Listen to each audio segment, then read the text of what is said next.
As any passionate gamer will pronounce, family can be found anywhere. Through love, by blood, and even code. From the moment we touch our first controller, to the game over we may never continue from, there are those memory files both system and player store away, and will remain, no matter how many times the fucking card corrupts. All of us start somewhere, and no matter how hard things get, the good old days refuse to lay low. Never underestimate what a little nostalgia can do. It's time I retouch base with the bunches of coding that helped paint my colors. I love these games, like I would a brother. Share your own dearest memories down below. It's beautiful no matter where you come from. Only rule I set for myself: the game can't be my #1 favorite on the console. I'd consider that cheating, and it steals screen time from the smaller guys. Let's get cracking. Man, folks used to tell us some of the dumbest shit in grade school. Don't chew gum. Flip your chair over the desk when you leave. No video games. Bitch? Excuse me? Yeah, my school basically condemned anything with the D-pad. The only quote-unquote acceptable form of virtual stimulation I could get during school hours was a room full of old-ass Macintoshes, crammed with a bunch of early 90s educational DOS games. I would have pleaded for God to just kill me right then and there if they weren't so fun. My favorite of the bunch was an Apogee-branded platformer called Word Rescue. Oh man, remember this? Remember when most of us could barely even spell? I wouldn't expect any of you to forecast much in the way of depth out of the storm of preschool age educational games. Any of them worth a patrat's ass are enjoyed more for the fun factor than any real approach to greater knowledge. Word Rescue, although packaged with the "learning is fun" directive, knows this well enough. It's a simplistic platformer, all about uncovering basic words and matching it to the correct image. And there's a fucking magic caterpillar dumping slime on monsters. I don't fucking know. It claims it's by the letters, when it's really by the numbers. I felt stupid just playing it. Who could get this wrong? But it wasn't half bad back then, minus having to press up to jump, cause fuck that noise. Alas, nice, simple fun that made many afternoons at school much more bearable. After hearing Miss Hesselbeck talk about Johnny Appleseed for 4.5 fucking hours, you'd be surprised how arousing an 8-bit chirp sounds. Help me out on this one, guys. Is it the minority or majority that gives a pogo-sticking fuck about the rating system? I think it's a trifle silly to limit a kid's library, all because of a stupid letter. Then again, my mom let me watch Scream at age 6, so maybe consult someone else? Though not as extreme, I also played some games I wasn't technically old enough for, like this one.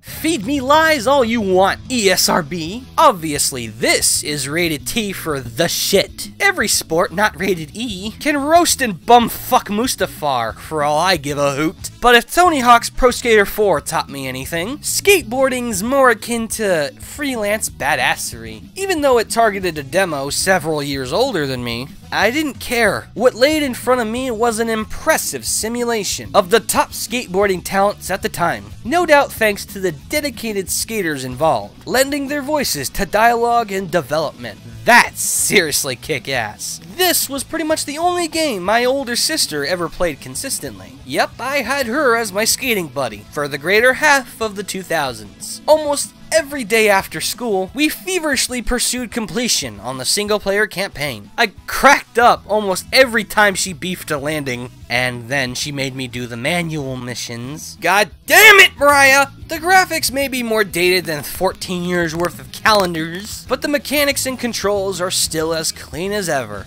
A product of a fad, but still totally rad.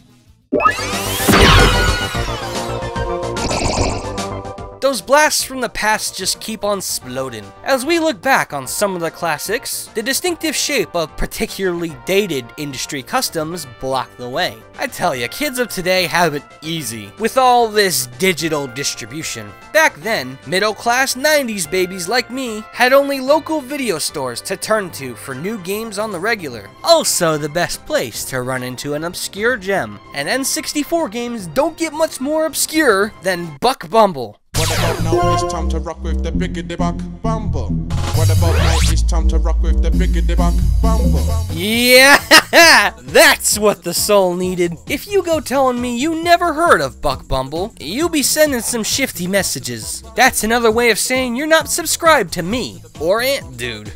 You weirdo. I've loved this quirky gem long before jokes were made about its theme song. A product of the 90s animal mascot epidemic and the late dev team of Star Fox, Buck Bumble has an outlandish, old-school charm. With a premise as nuts as a cyberpunk bumblebee packing 10,000-degree heat, is it any wonder why Minion took interest? Although imperfect in regards to graphics and control, it's an addicting bout of action across the 19-mission campaign. As an individual that very much likes bugs, the world was always fun to look at. In spite of the occasional empty spaces, I always tried to guess which insect each enemy was based on.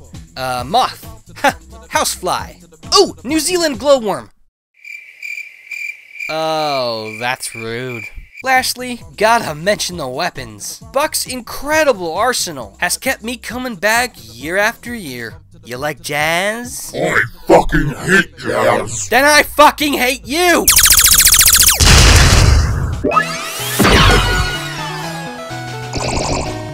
Whatever happened to just playing games? For reasons I could never hope to understand, the desire for vocal disturbia amongst video game communities has become greater than the pursuit of a good time. For every person looking to have fun, there's a dozen motherfuckers looking to destroy it. I'm sorry for being one of those. I'm guilty of love for super popular old school game via nostalgia too. Don't hurt me. Yeah, you can see why I approached this at an angle. There seems to be an internet hit list solely comprised of nostalgic fans of Sonic Adventure 2. It's like they have something to prove to us or something. Well, guess what? You lose. My ties with this one are eternal. Call it gratitude. For the most popular 3D Sonic of all time, served as my escort through this little thing called depression. The specifics are my own business, but in my harsh times, this was the game that kept me going. And by the end of it all, I grew into the jolly nutcase that you're listening to today. It's an admittedly poor reason to judge the game objectively, but a perfectly suitable one to hold it so close. Yeah, many aspects of it are less than accolade worthy. The cutscene animations are booty butt cheeks. You'd find better sound mixing on Netflix. And the story does have gaps, for as entertaining as it is. But I'd be damned to the darkest corners of DeviantArt if I said the gameplay and control wasn't as tight as the day I bought it. Perfect? Flawed? Don't care. Sonic Adventure 2's the friend I needed, but only barely deserved.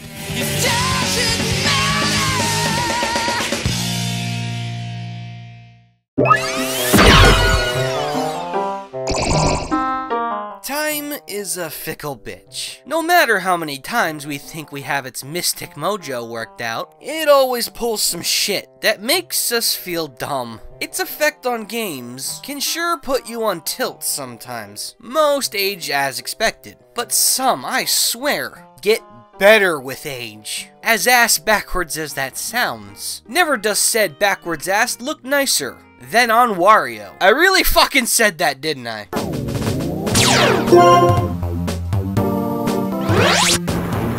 Oh my god, how funny is it that the 2D platforming face I remember most fondly isn't Mario's, but the one you can smell with just your eyes? Not one bit. Cause Wario Land 4 is every bit as awesome as Mario 3. Nintendo crammed a ton of polish into their yellow lummox's Gba Journey. This one's noteworthy for being the first game I ever bought myself. I had to have it after reading Nintendo Power. 2 weeks of extra house and yard work later, I bought this charming sumbitch and never left home without it. The graphics, the sound, gameplay and all. It's excellent to this day. On a technical level, it's among the GBA's best. With each passing replay, my adoration for it stacks, combining open-ended platform ecstasy and an admirable talent for making time limits fun. I can play it any damn day. Wario Land 4 just barely qualifies for the list, since it's constantly battling Superstar Saga and Fusion for the spot of favorite Game Boy Advance title. Nevertheless, it can still pride itself as the most nostalgic handheld game I own. Take a rest, Pokemon. It belongs to Wario.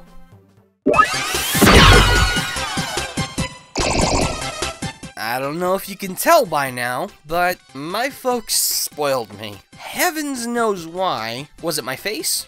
I did have a cute face. Up until Wario showed me the importance of working towards my desires, all my games were gifts from family, and 95% of that was thanks to my Gram. Bless her heart. Her present from Christmas of '99 was undoubtedly the most memorable. There I met Bomberman. At the risk of scripting the easiest joke of my YouTube career, who cares? Nostalgia bomb. Into the fridge I go. Buck Bumble wasn't the only obscure oddball in my collection, for my first outing with Hudson's Albino Demoman was his weirdest game ever. Bomberman Hero takes so many departures from the established formula, it could make Star Fox Adventures blush like an anime schoolgirl. Wide open landscapes, a poor man's Star Wars plotline, there's killer clowns, I'm fighting giant bosses, Bomberman's jumping, and what the fuck happened to Robot Jones? Weird as crap, I know, but seeing White Bomber explore all these new worlds, and in new ways, it's really a delight. Most of the time. Bosses like Natia and her pet Cronus have been on my shit list for forever. Oh yeah, and that fucking piece of shit lion! Took me forever to reach Bagular. Looking back, I really admire the effort put in here, even though it feels more like Mario than Bomberman at times. Fun, challenging, and undeniably refreshing to take in. Sure, it lacks the old school multiplayer, but it's still a great time for any old school Voyager.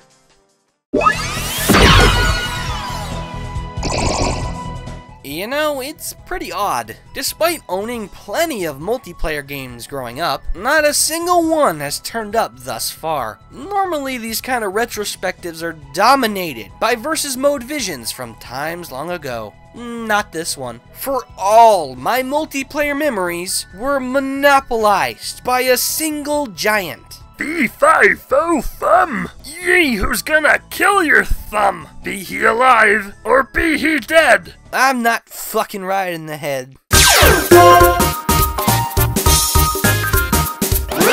If you didn't see Mario Party coming, honestly, I am the Lord of Disappoint. One of the most memorable additions to Nintendo's 4th gen hardware house. For reasons so wrong, it's basically the new right. This was the game, guys. The one that brought me and my folks closer than ever before, and brought about a more colorful palette of emotions I could have ever gotten elsewhere. Mario Party's an Atkins family tradition, which probably explains a lot. Every weekend, we'd partake in a 50-turn party to the death, usually accompanied by a takeout pizza. With me as Mario, my sis as Peach, and mom as Yoshi, we generated terabytes worth of good memory. A lifetime supply of fun, laughs, and healthy competition. It had this hypnotic charm to it, never truly making us mad, and is something we come back to, even today. Of course, we've had our scuffles in the form of random memory wipes, and the time a round of paddle battle left my palm bleeding. That kind of shit makes you remember a video game. I love Mario Party. I've got the scars to prove it.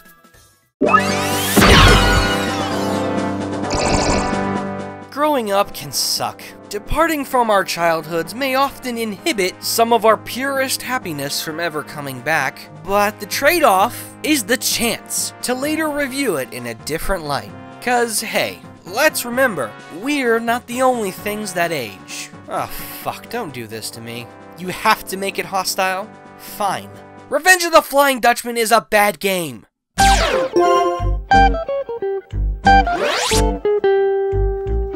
There.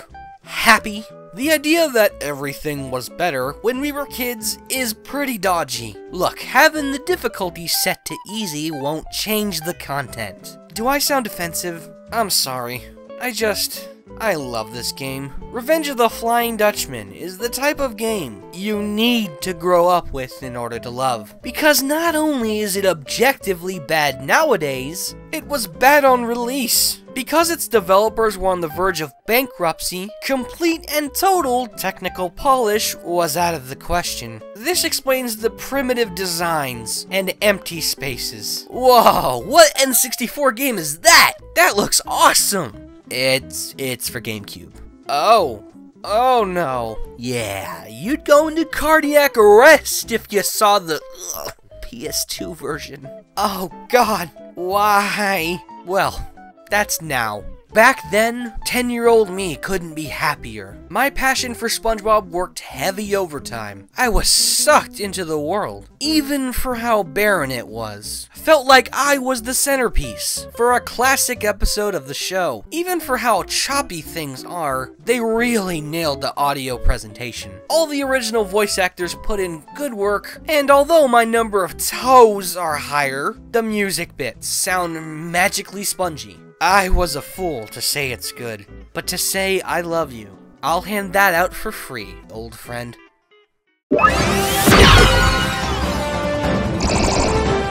Although not as magical as the days of our youth, games nowadays are really adept at pushing that wow factor. Maybe it's only me, but I'm still amazed by modern advancements. But not even the biggest "oh my god" of today will ever recapture the same awe that Pikmin struck me with.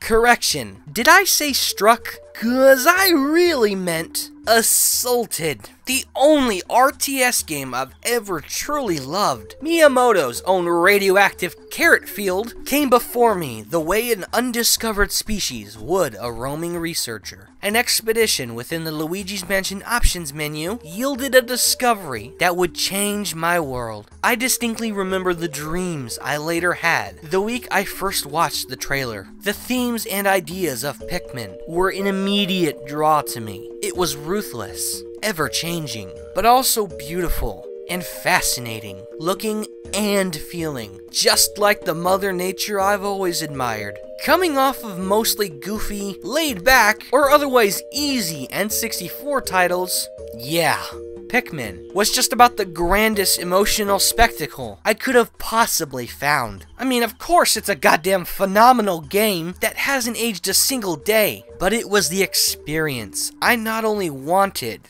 but needed. Was the first game I played that truly sold me on the artistic credibility of the medium. Never did I look at these wonderful creations the same way ever again. Yup, without Pikmin, there'd be no Fawful's Minion. We've long exceeded the sap limit, but saying an appropriate thank you is worth the risk of drowning in it.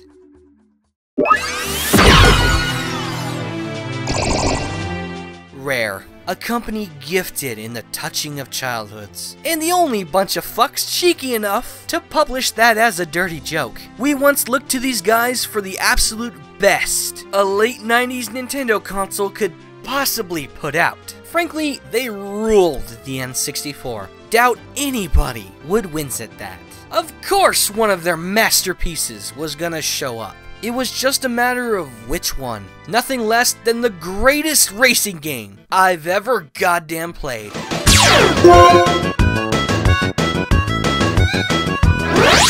Of course. There's good reason I practically jerk this game off every chance I get. Diddy Kong Racing was the first video game I ever grew attached to, in that it was the flagship title of my first ever gaming console. No shit, I'm gonna fall in love with it. Although racing games are widely celebrated for their multiplayer viability, Rare's pristine addition to the genre is utterly zealous in its approach to single player. DKR's Adventure Mode was a premier pastime for my folks and I. The game's respectable difficulty kept us busy for a long time, often reaching intense roadblocks, very much like one would encounter on a true adventure. It occasionally drove us all crazy, especially my mom. Examples like Greenwood Village's Silver Coin Challenge from hell, searching for the key to Smoky Castle for literal years, and since we never caught on to the secret boost technique, WizPig